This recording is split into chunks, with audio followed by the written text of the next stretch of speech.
Storytime with Frog is the review of one woman's life who has lived the spectacle of FROG, or fully reliant on God.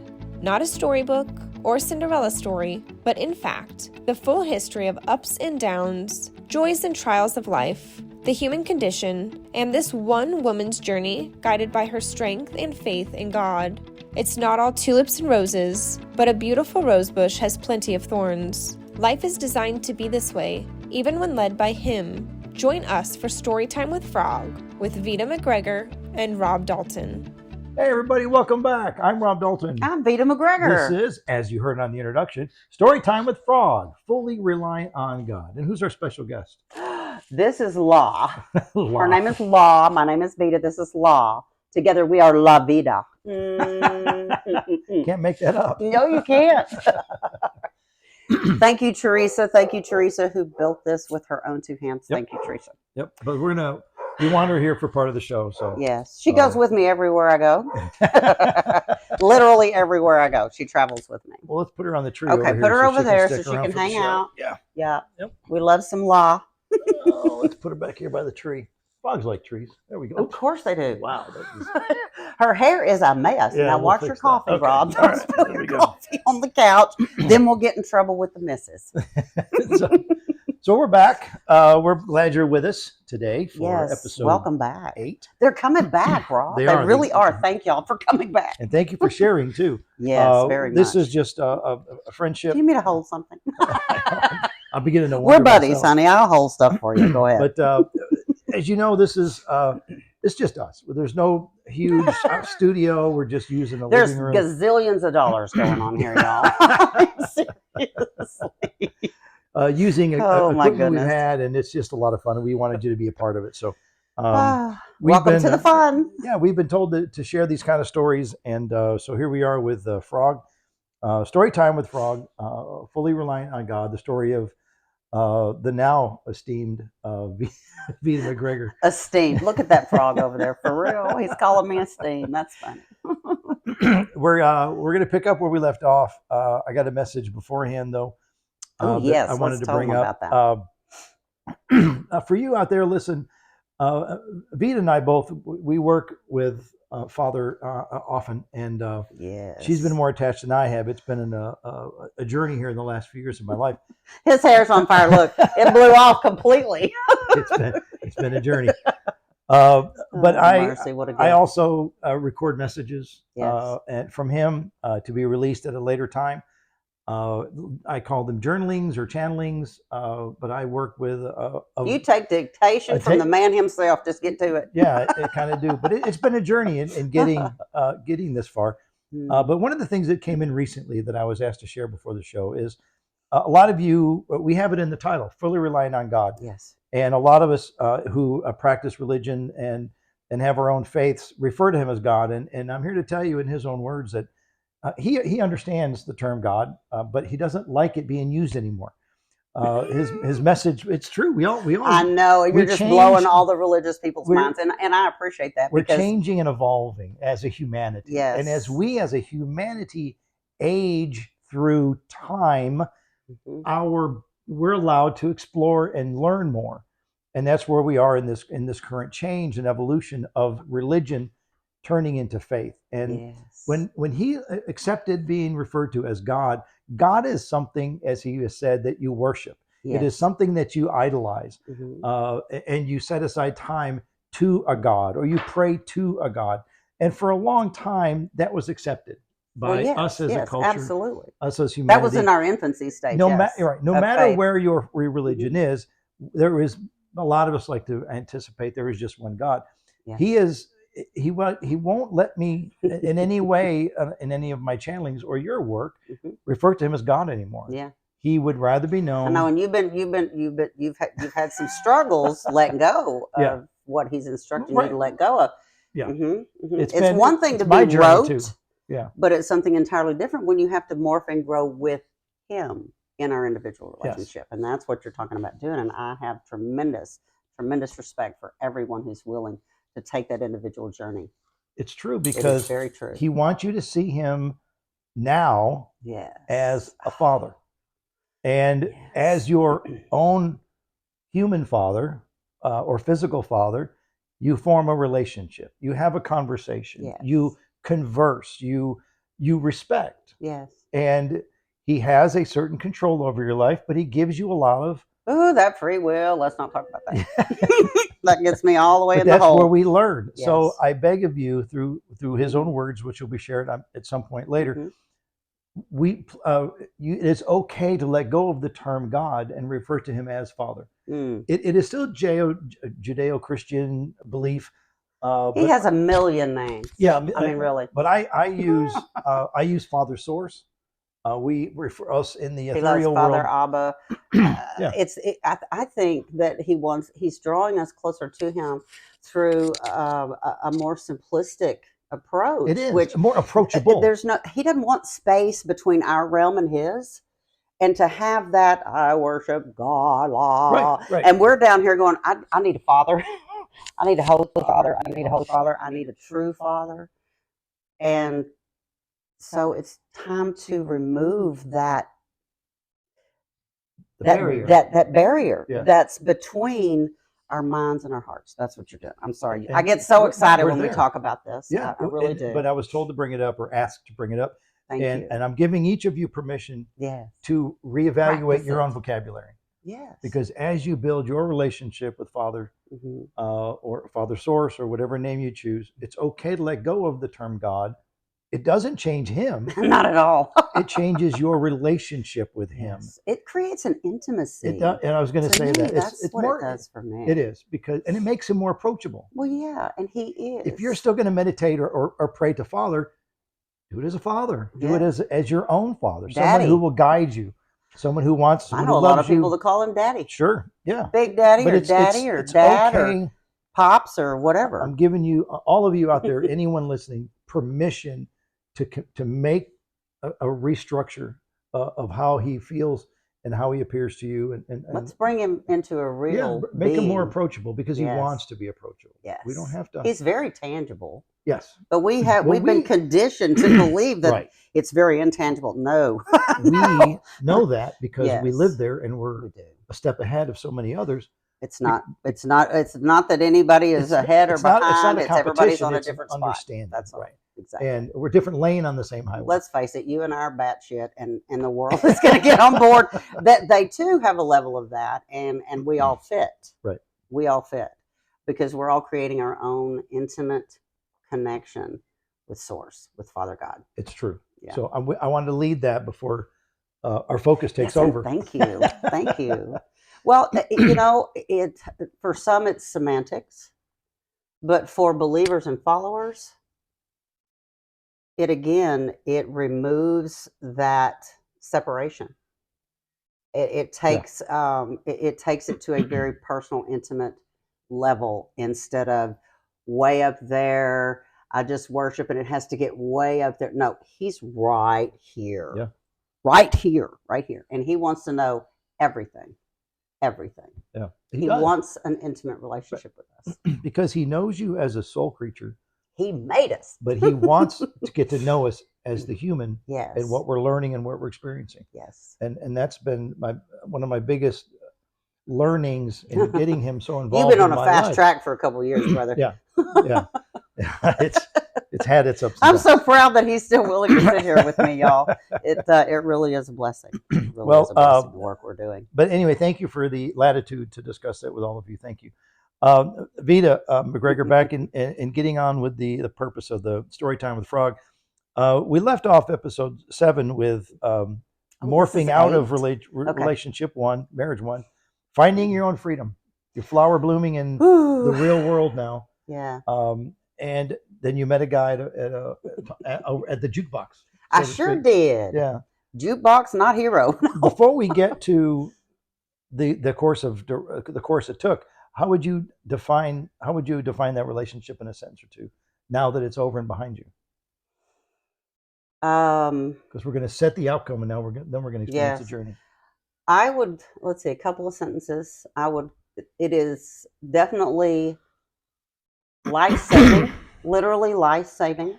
This relationship was literally life-saving for me. Okay. It also cost me. my life multiple times. So I would say life-giving and life-saving. Okay. Mm-hmm. Well, let's see how all we got ends of there. the spectrum. Yeah. You were on your own for a few years, and then you met this guy. And how did it start out? Very sexy. PG-13, by the way, so we're going to get raw. Yep, Here we go. It's about to get cray-cray. It's about to get cray-cray. Well, again, I was in that state of mind where I was in control and I was the boss of my body and my choices and where I was going and what I was doing. And you made choices. And I made choices, and that was not a choice I made that evening in particular, but it came shortly after. And because it ticked those couple of boxes that we talked about in the last episode, those things reminded me of, hey, that's part of the formula that existed between my mom and my dad. That, he worked for the Dallas Fire Department and they were 7 years apart and we're 7 years, so you mix all those things together with a shame and insecurity that I had still at that juncture from the sex addiction. And, let's just say I took it where I wanted it to go. Yeah. It started out physical. And then that instantly, once the physical started, it's like you never left each other. You just stayed together. It became an infatuation. Yeah, that's it. And at a youthful age, infatuation is often misunderstood for love. Oh, absolutely. I was clueless. Yeah. I was clueless. I thought I knew everything. I knew nothing. I knew how it can be and how it should be based on where I grew up. But as far as the real world, oh, Lord, no. I was completely clueless. A wise man, my dad once said, those in love know infatuation. Yes. And those in infatuation really don't know love. They don't know love. No, not at all. Not at all. Yeah, that's true. That's you very, have to very evolve true. and learn that. Yes. And, when he told me, it didn't make any sense. No, of course not. But years in one ear, out the other. Yeah. And then all of a sudden you're older. And it's like, hold up a minute. I think I have a memory of some wisdom coming in. So we got married pretty quick, but I mean. Yeah, relatively quick. And the power and control, that's when I really learned about power and control in a relationship. Yeah. It wasn't sunshine and roses like I grew up in. There's a power struggle in every relationship, it turns out. My parents didn't show that struggle because they worked so beautifully in tandem together. Well, that was not the case with my marital relationships. The second one, he's older. I'm thinking I can pull my feet up because remember, I was the alpha in the first one. Yes. Kept the job, blah, blah, blah, responsible, all the things. And so now I'm like, oh, I can pull my feet up and go wee and kind of relax a little bit, take a little time out. No. I had no idea where this man had come from or what he had endured or what his examples were. You buy into the lies and because you're going to find what it is you're looking for. And you look past the truth. And you look absolutely past the truth. Looking for the lies because they feel better. Yes, they do. Yeah. They absolutely do because they fit the narrative. Yeah. The lies fit the narrative. So you go right straight to them. Absolutely do not claim being a victim at all other than the fact that I chose my way into this relationship. Yeah. I chose to continue to stay and go back and all this kind of stuff over and over again. And it wasn't a long relationship. Physically abusive. Totally. I did not know anything like what I endured with him. I did not know that existed in the world. Sure. And the emotional abuse was, they were 1-2 punch. I wanted to die on a regular basis. I had never experienced wanting to die like that. Yeah. I mean, why would anybody want to die? God made us. We have a wonderful life. There's no reason to feel that way. But it turns out the world is full of people who are full of damage.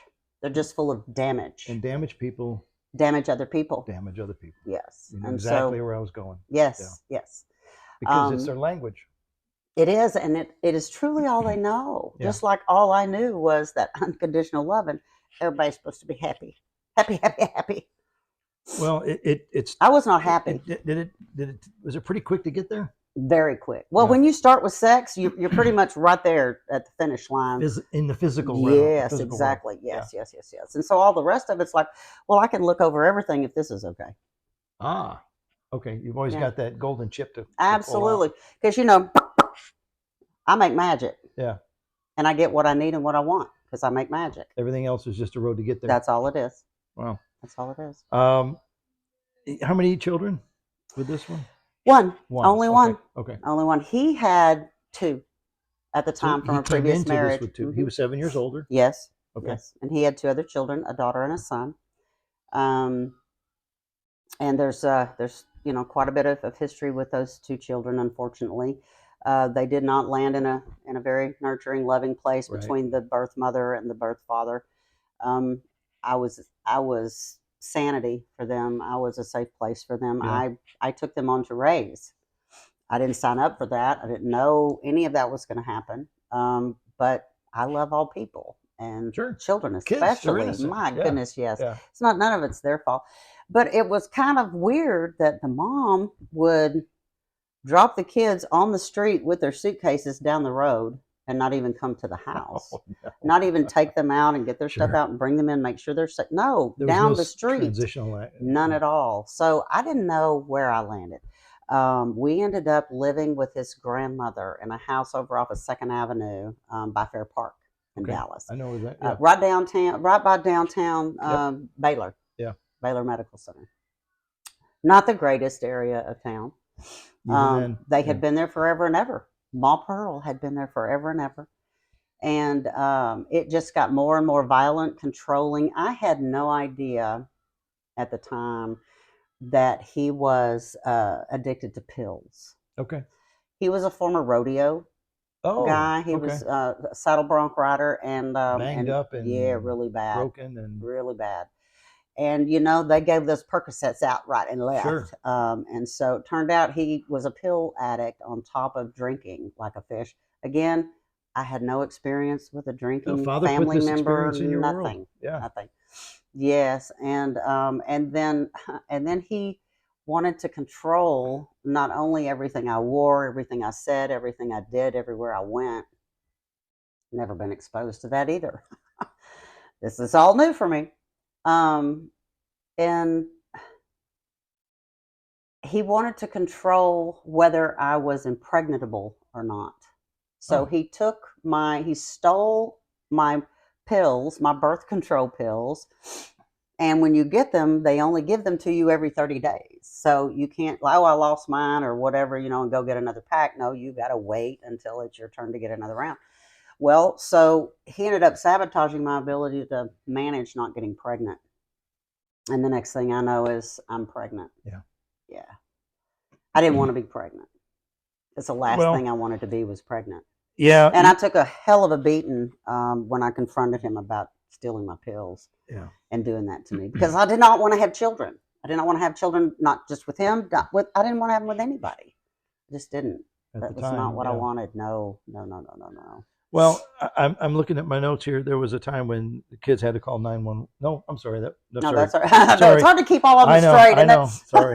I forgot to turn the page. This is Ma Pearl. No, this is heavy sleeper. You had wrote it in the notes. Yes. That was before the state could file a family violence case without the victim's statement. So this is 40 years ago. Yes. Times were different. Very. I was born and a really hard sleeper and just as tough to wake up. During my pregnancy, I would wake up with my wrists and ankles bound to the bed. Yes. I was being tortured. He would be out at the bar all night, come home, and I worked full time and payroll again for another company and kept my job steady. He wouldn't keep his job. So I was the only breadwinner in the family, and so I had to go to work every day. Well, he went out and he would come up to my job, get my paycheck, take it, cash it, go drink. There was nothing to pay bills, nothing to buy groceries, nothing. Okay. So just that power and control kind of junk going on. And next thing I know, I'm pregnant, and I'm working my butt off, and I come home and all I want to do is sleep because I'm pregnant. I'm growing a person. I don't want to be doing this, but here I am. And but the funny thing was, prior to me knowing and finding out that I was pregnant, and I know the incident where I got pregnant. Okay. Because it was a horrific incident. Yeah. It was one not of my own volition. It was one of those where It was very violent and tragic. And I knew the next morning. But prior to that incident that night, I had wanted to commit suicide multiple times. And this was a new concept to me. I had never. You were happy with life. I didn't know I could be so unhappy and so miserable and so hopeless. But day after day, event after event, that constant barrage of power and control and power and control and power and control, and me submitting and submitting and submitting. I was too afraid to fight because I knew he would kill me. Because it was in him. Oh yeah, that was beyond all shadows of a doubt. Perfectly capable of taking another life. And I would be exposed, like hanging out with him when he was working would be like downtown. And so I'd be dressed up in my dress and suit coat and high heels and all that. And he and his buddies are all in their grease stuff. Sure. And then they'd be drinking. And I'd be like, I got to go home because, I've got to, but I'm trying to be a good, dutiful wife and hang out and spend time and get to know friends and all that. Well, next thing you know, one of the guys stabs another one of the guys. Then we're all going downtown to the police department and stuff. There were just a lot of things like that. One of those times we were downtown, and everybody scattered because of whatever reason. Well, he was just going to leave me there with all of his guy friends in the middle of downtown Dallas at 7 or 8 o'clock at night. So I start running in my heels and my suit, trying to catch his truck as he's trying to speed away. And I get in the back of that truck. Well, he's going 120, 130 down through downtown Dallas around, Fair Park with me in the back of the truck. And he's literally trying to get me slung out of the back of the truck. Yeah. He's trying to kill me. Yeah. And that just became an everyday kind of occurrence. Yeah. You did. There are times when now a father would never let you take your own life, but you left your body quite a few times. Yeah. Explain that. During violence. During violence, yes. Well, I would have to disappear because what was happening to me was not humane. And this is an experience not just to you. I know other women who have. Oh yes. In hardship, and this is what happens. So this is the reason I asked her to bring it up, because some of you out there have done this. Absolutely. And you just don't realize it. So yes. Go ahead. Yeah, exactly. I would fall asleep because I would be exhausted. And because I was such a solid sleeper, and it got even more so when I was pregnant. I mean, you could land, literally, my mother would say, you could land a 747 next to her bed and she will not hear it. Yeah. That's what she would say, and it was true. And it was even more so when I was pregnant. And so I would wake up and I would have black eyes. I would have blood running all over me. I would have scratches and scrapes and cuts. And there was one particular event that I did not unearth the truth about it until later, after I was doing some unraveling work, that he Mickey'd me at the bar, which means he put some kind of drug in my drink. Of course, I was pregnant, so I wasn't drinking. But he put it in my drink, and I was basically gang raped by about 8 people when I was 8 months pregnant. This is not easy to talk about.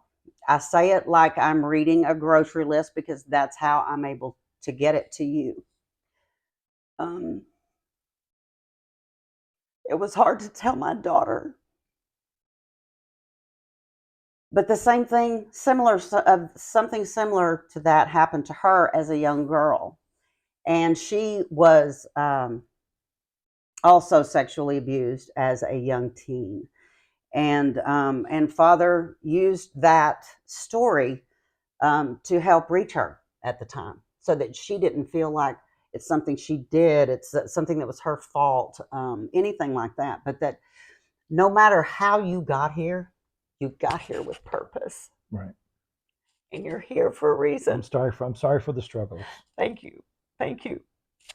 But now she is so strong and so wonderful and so powerful and so understanding. And she was able to come to terms with her traumatic entry, because it turned out that literally the knowledge that I was pregnant with her gave me what I needed to stay alive. I wouldn't stay alive for myself. But you would. But I would stay alive for this her. Innocent child. Yeah. Yeah. So I did. And then one night was one of those crazy nights that we get home from being downtown and he's been partying with his buddies. And his grandmother, Ma Pearl, she was constantly trying to keep him off of me and keep me safe from him and things like that because he would listen to her a lot.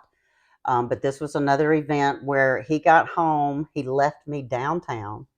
I was able to get somebody, I don't remember if it was a taxi cab or what it was. We didn't have Uber back then. Thank you. But I was able to get back home and I was worried because he had the truck and I didn't know where the truck was. I didn't know he had the truck. He just left me down there and I didn't know how he left. And so I was just made my way home without a vehicle. And well, so I'm out on the porch with Ma Pearl and I'm like, I've called everywhere. I don't know where he is. I'm very concerned. I don't want to call the police and get them involved, but I'm very concerned. And the next thing I know, he comes rolling up just hot as a biscuit coming into the driveway. And he's accusing me of stealing his truck. I'm like, you're driving. Yeah. He had called the police and reported his truck stolen and that I had stolen it. Because he couldn't find it. Because he got drunk and couldn't remember where it was. Yeah. And then he remembered it and came home. Well, because Ma Pearl confronted him and I was right there with her, he just started swinging on me. And I'm 8 months pregnant. And so the next thing I know, I see Ma Pearl fly across the porch and hit the back wall and fall to a crumbling pile on the floor. And he's got me and I'm down and I'm in the other corner of the porch and he's kicking me right in my belly, just kicking and kicking and kicking and kicking. So I go to bed that night and, you know, an 8-month infant in here is pretty active. Yeah. They kind of run around a lot. And there was nothing. She wasn't moving anymore.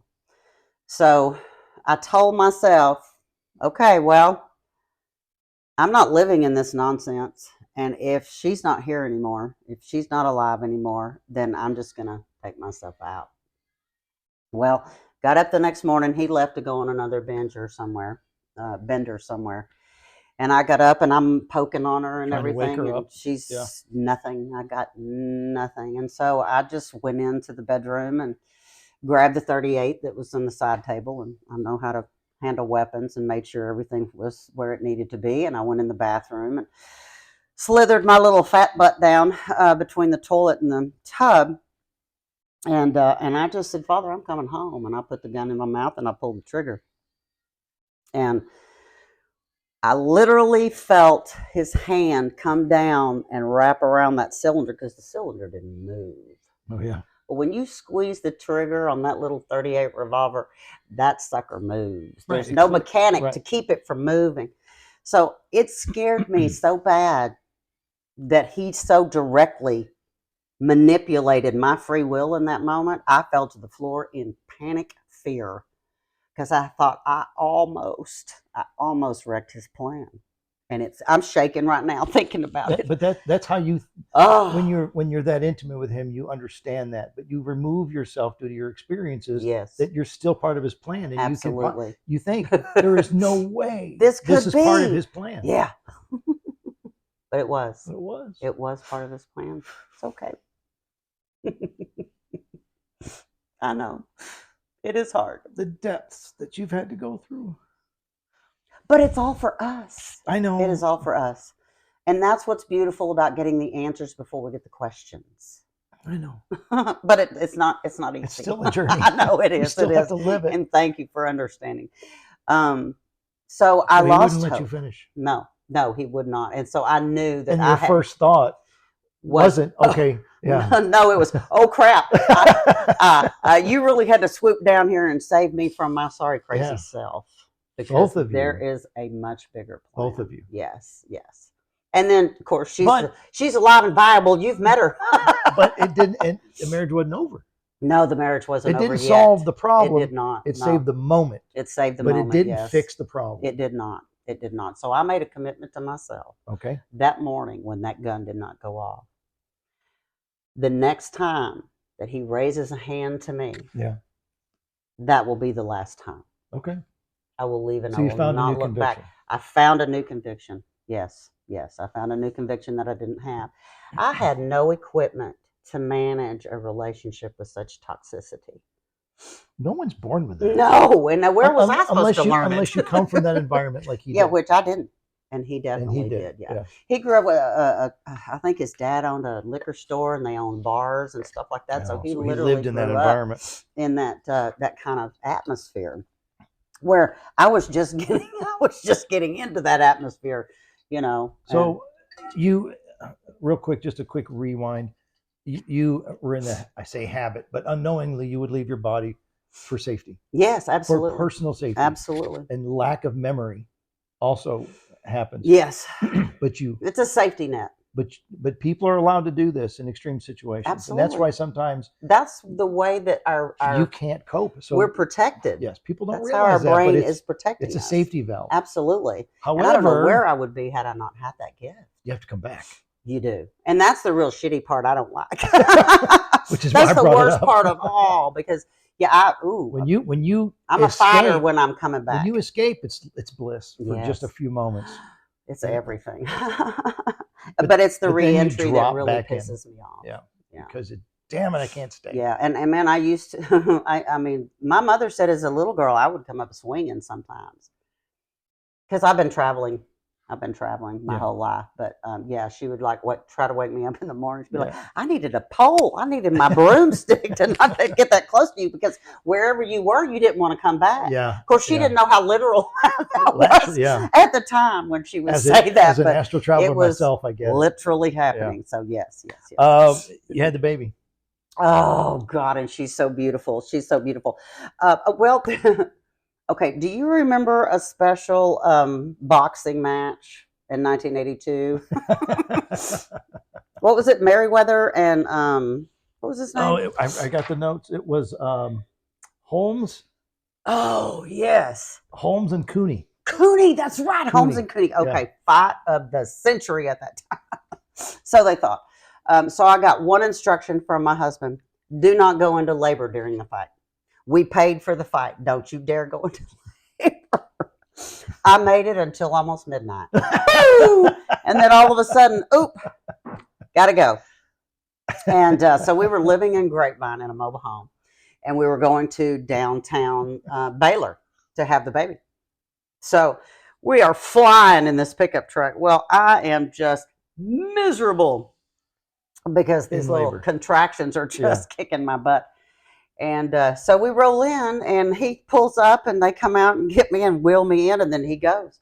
Well, then I don't see him until, they rolled me in for a C-section, but he had gone to the bar to celebrate. To start celebrating. Yeah, to go ahead and start celebrating the birth of his whatever. I'll meet you at the finish line. Yeah. I slowed down and I let you open the door. So I think we're good. I think I met my quota of expectation. His version of chivalry. Exactly. And he's in heaven now. God bless him. But again, I learned so much from him as well. Because there are many people like him out there that have been brought up in the same type of environment and stuff. And they don't know anything different. Right. But yeah, so we go in and I'm thinking I am rock star in this thing. I'm managing this labor. So the little anesthesia guy comes around because the way they've got it, the nurses station's in the center of the hub, and then the suites are around it, the birthing suites, and so the little anesthesia guy comes around with this little card, epidural, and I'm like, I think I'm all right. Now, mind you, I'm 20. Okay, I'm 20 years old, not quite 21, and so he gets about halfway around that circle. I am standing holding on to the inside edge of my door frame, and I am screaming at the bottom of my lungs, get over here now. So he got about half that circle before I was like, I need an epidural. So they get started with the epidural, or they're getting started with the epidural, and then the doctor has an intern with him, and he said, go ahead and do the pelvic exam, see if, how far along and how she's, what she's dilating and all that. Well, when he did that, he had to break my water because my water hadn't broken. Well, then he kind of freaked out because my water broke kind of all in front of him. And he just turned and said, she's upside down. Okay, well, there's two problems here. First problem is she's a he. She can't be a she. everything we bought was for he. Yeah. So this number one, this cannot be a she. This is a he. And what do you mean backwards? You mean like breech?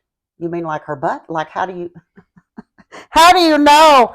Was a little girl and she was breech. And so it's like, okay, well now we're going to change everything. So we're going to go into the surgical suite and we're going to take the baby. So we get in there. I still have not seen my husband. I haven't seen him anywhere going through all of this. He's still celebrating. And so I'm laid out there and I'm begging them to let me watch. They will not. They will not let me watch. Well, you remember I was always hanging out at the ER watching everything. Yeah. I wanted to be able to watch this happen. Surgery. No. So they put the sheet up. Well, the next thing I know, there's a tall somebody coming in. It was my husband. I barely recognized his voice. He's gowned and, gloved and all the stuff, can't see his face. But man, I could smell the alcohol on him when he sat down next to me. And I thought, God, please just let me get this over with and get this man out of here because I don't ever want to see him again. I didn't want anything to do with him, anything at all to do with him. But anyway, so I'd made that commitment to myself that should he, next time, if there's a next time that he goes to lay his hands on me, that's it. I'm taking this little girl that means everything to me now. Because she saved my life. Yeah. She saved my life, literally. And it's my turn to save our lives. So she was 8 weeks old when it happened. 8 weeks old. Had his other 2 children in the pickup truck with us in the back of the pickup. That was when you could treat your kids like that and get away with it. The bed of the pickup. The bed of the pickup, not the extended pickup with the seats. Sorry, I'm resetting that. That's true. Yes, thank you. Let's get that back out there because that was 1982. You could fling your kids everywhere, nobody cared. Nobody said anything about it. Oh yeah. It's a better view. Whoever flew the highest won the prize and got the full candy bar. If you could fly the highest. But so the 2 kids were in the back, and I had Jennifer in my arms, and she's 8 weeks old, and he wanted me to drop off our 3 children, including our infant, with his 80-something-year-old grandmother and go drinking. No, I'm nursing. Yeah. I'm not going drinking. I have an infant and 2 children. This is not what we're going to do. Well, he didn't appreciate that answer, so he turned around and just kind of clocked me in the jaw, fractured my jaw, actually. And needless to say, I fought all the way back to the trailer. He was not going to drop us off at Mall Pearls, and we were not going to go drinking. He can go and do whatever he wants to, but we're going home. So he took us to the trailer, drove around 2 or 3 times, and then he left. And I picked up the phone and called my parents. My family had no idea anything that I had been enduring, not a single speck. This is the first time you've mentioned that. Yeah, they did not have a clue. They had no idea with husband number 1. They had no idea with husband number 2. Right. So I made that call. They were living right here in Carrollton. Is that the shame thing again? Yeah. Yeah. Oh, God, yes. I know. I just wanted to bring it up again. Thank you. Because you're my reality, buddy. I love you. But yeah, right around the corner from here, my parents, they made it from Carrollton to South Grapevine in about 15 minutes. Okay. Daddy was flying like he was driving an ambulance. Yeah. But they got there, and while they were on their way, I called up my husband's aunt, who always helped take care of his other 2 children, and I said, this is what's happening. I have to set myself free. Now, his family had already been, his sister, his mother, his grandmother, they had already been trying to encourage me to get away. They knew. Oh, yeah, they knew. They knew the pattern. And they loved me very much and cared so much for me and Jennifer. And so they participated in helping us get safe. And so by the time my parents got there, we just threw everything I could, in the trunk of their car, and we dropped off his 2 kids with the aunt. And then I went home.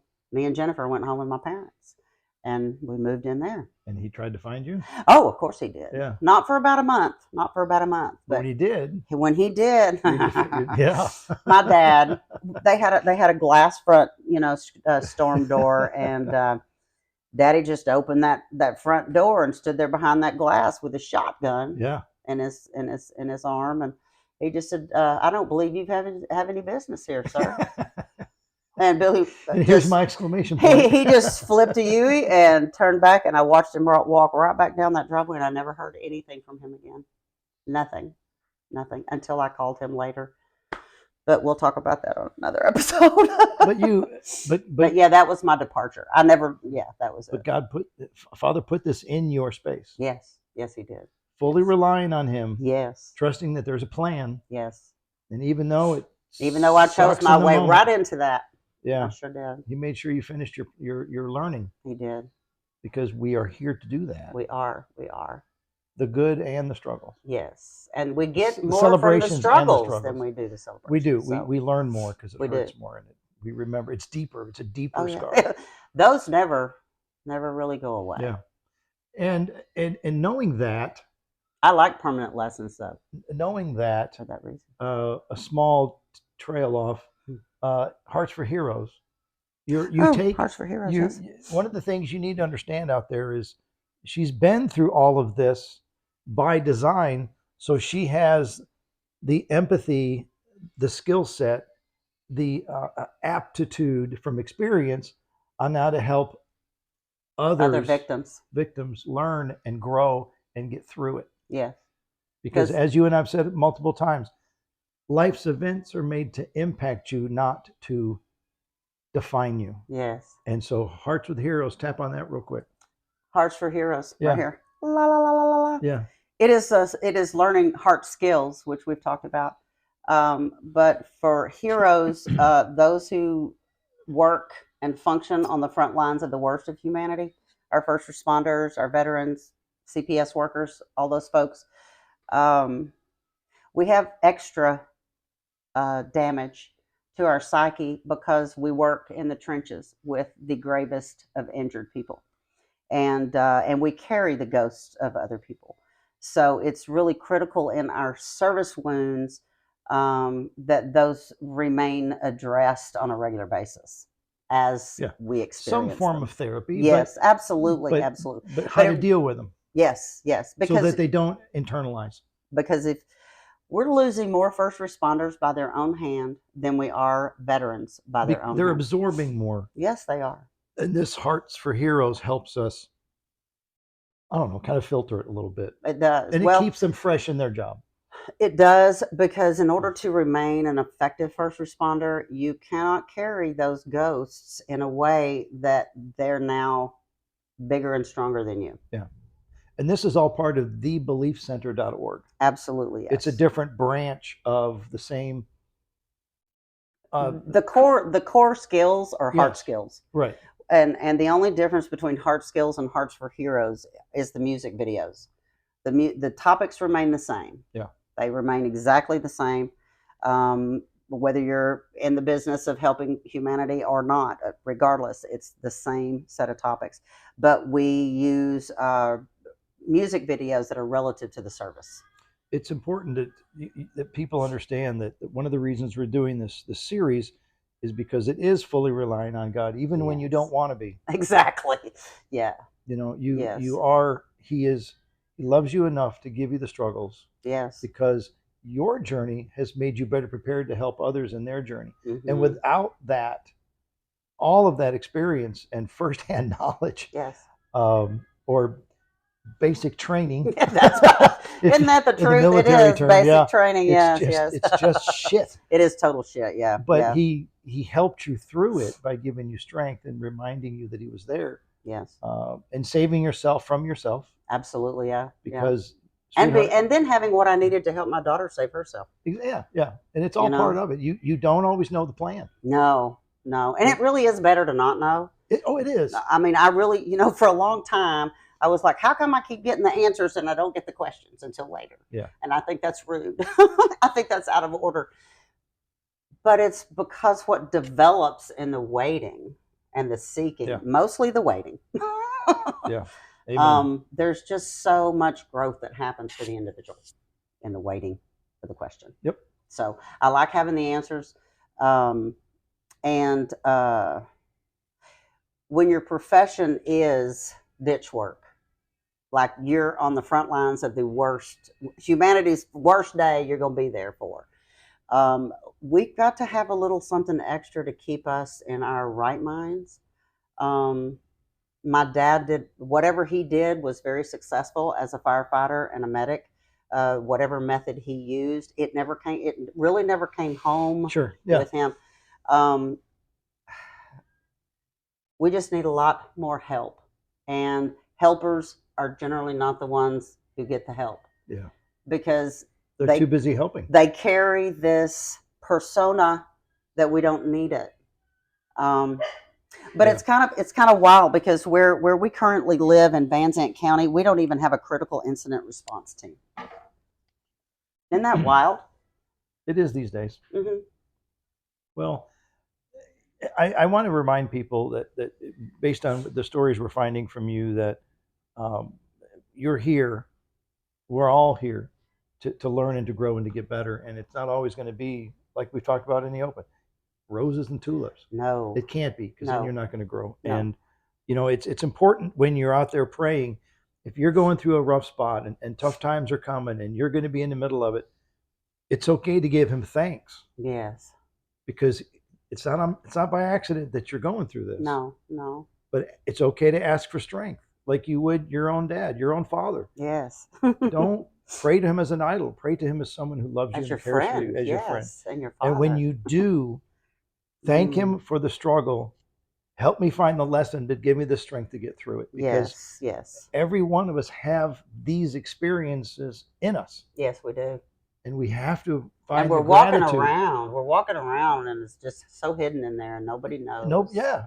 Because we don't talk at that level. Right. We're showing them. We've talked about intimacy and authenticity, and that's where you get help with those healings. Yes. And it's so important to share with the people you know and people you trust. Yes. So I'm reminding everyone that this is one of the reasons we're doing this, is because she had the first bookend in your life was amazing. Everybody deserved to have one like that. And the end bookmark is going to be amazing. But boy, I'm looking forward to it. All those books in between. Yes, but I can tell you, the first time that I served on the rape crisis team, after those events, it was a little while after those events, after I had begun my healing process. And the first time I went on a call at the hospital for a 5-year-old little boy, I was able to take that little boy's head and face in my hands and look directly into his heart and tell him, I know how you feel. And Rob, I couldn't do that without that heart. I know it does hurt. I know. But without that, I can't touch another person. You couldn't mean it so much. No. But that's what we're supposed to do with our struggle and our pain, is we're supposed to share it with one another so that we can shine the light into the other person's darkness and bring them hope, because there is beauty on the other side of the pain. There really and truly is. And that's why we have to do this work. And that's why we have to tell them all about it. See, I've never been exposed to any of it. Nothing like that.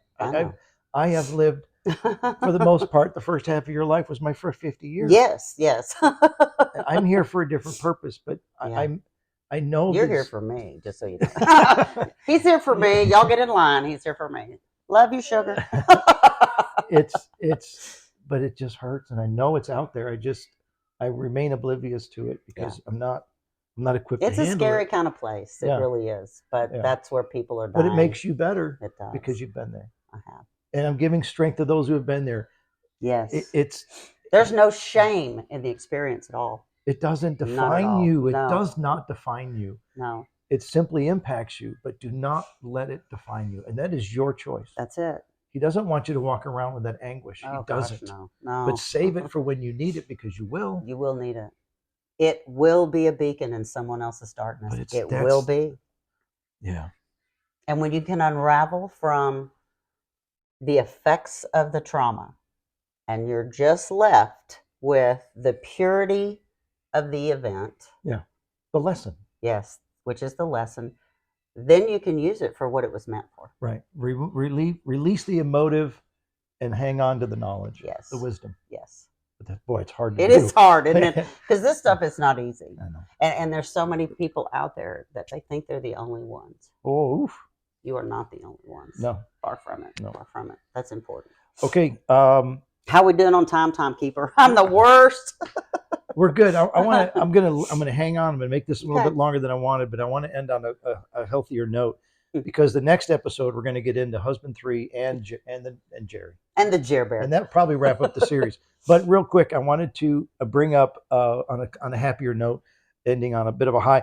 I wanted, this just came in to remind you about the SMU cheerleader camp. Because that was fun. You were a cheerleader, even though I lost the bet. Yeah. It was a total lost bet. I'm still coming for you guys who tricked me. We're going to extend the episode a little bit for you to get that story, because I want people to know. Just a palate cleanser. Boy, I'll tell you what, that you definitely know how to flip it on its head. So we're going back to high school. Junior high. 7th grade. You had no interest in being a cheerleader, but there was Lord, a bet. No. I mean, I love my friends that were cheerleaders. But you were a tomboy. I was a tomboy. Yeah. I was with your boyfriends. I was with your boyfriends riding around in the cars, handing them beer from the back seat, and on the quarter-mile strip. That's where I was. Or on, scrambling around on the football field, learning plays and stuff. But so my guy friends thought it was funny. They double dog dared me. Yeah, junior it was high, real back then. You do not double dog dare me. No. That I wouldn't go out for cheerleader for 7th grade, because apparently you had to try out for that when you got to junior high. I was oblivious because I played softball. I didn't know about all that. So I was like, oh, no, you didn't double dog dare me. Oh, yeah, we double dog dare you. So I have all these jock friends of mine, that I'm hanging out with, and your boyfriends, and they got the word all the way around the school, vote for Veda, vote for Veda, vote for Veda. Guess what happened? You lost the bet. I lost the bet. I lost the bet, and I was mad as hell. I was so mad. Because not that I didn't like the other young ladies. They were fine. It just wasn't my thing. I was not that person. I was not that person. But I was a person of integrity and keeping my word, so I walked it out. I'm coming for y'all June 1st, by the way, when we get to our 45th reunion. You are mine. You understand? You're mine. I'm getting you back this time. They are going to be at my 45th class reunion on June 1st. We'll play this part. We will. Yes. I can't wait. So you ended up going to a cheerleading camp. Yes, just to it was get better horrible. At it. I did, well, they send you off to this week, and your parents have to pay a whole lot of money for you to be at this camp. Well, I got accused of smoking, which I didn't do. Not on campus there. I got accused of smoking. There were only 2 of the cheerleaders that would have really anything to do with me, and the rest of them were just trying to figure out how to get rid of me because I didn't want it. I did not fit. I knew I didn't fit. It was horrible. But a couple of them did. God bless you, Jackie. And there was a couple of them that really took me under their wing and felt bad for me. Yeah. And I was a great base. I could hold and flip them girls up there and all that. And, I was really good at my job, but I was never happier than to get past that 7th year of junior high and get the hell off of that cheerleading squad. No, I did not ever go out for that again, and I didn't do anything else relative to drill team or any of that stuff. No, I was upset. I was upset because junior high, they would not allow me to play football. I wanted to be on the football team. Well, you had to be on the but field. You had to be a boy. Yeah. To play football in junior high. So that was right in that time period where I wanted to be on the football field, but not as a cheerleader. That was horrible, and I'm still coming for you. All right. I don't want any more of that mess. Yeah. Just an experience. I forgot about SMU. Yeah, that was so. I even got the spirit stick. That's right. I even got the spirit stick that week. I thought those girls were going to murder me. Yeah. I really did. They didn't get it to them. No, because, they were dedicated, and I greatly appreciated their dedication and their commitment to their craft and everything. They were. And oh my gosh, cheerleaders. They went on to be like SMU big, twirly people. I was not that. I was none of that. And they still never let me play football. They still never let me play football. That's okay, though. My guy friends did. They did not pull any punches. No, they did not. No, I wouldn't. That would not be okay for me. If you're going to play, you're going to play full out. That's right. Because if I'm going to beat you, I'm going to beat you right on. Yeah. That only happened during junior high. And between that year of 8th and 9th grade, it was all over with. I couldn't play football with my friends anymore. I had too much going on, and so did they. Everything shifted. Young men. Everything shifted between 8th and 9th grade. Yeah. Everything shifted. So that was funny. SMU. I totally forgot about SMU. Yeah. There you go. Those are some memories. Well, thanks, Rob. Well, episode 9, we'll move into. That was 9. This was 8. This was 8. We're moving into 9, yeah. and it might be our last. We'll see how it goes. We don't know. But we got to talk about the third husband and where you are today. Yeah. And that might take 1 or 2, huh? Yeah, it might. We'll see. Anyway, Yes. episode 8. Thank you very much. Thank you. Story time with Frog, fully relying on God. I'm Rob Dalton. I'm Veda McGregor. Ribbit. Ribbit. Okay. See We'll you all next time. Thanks for being a part of our show. We Bye. appreciate it. Okay, everybody. Bye for now.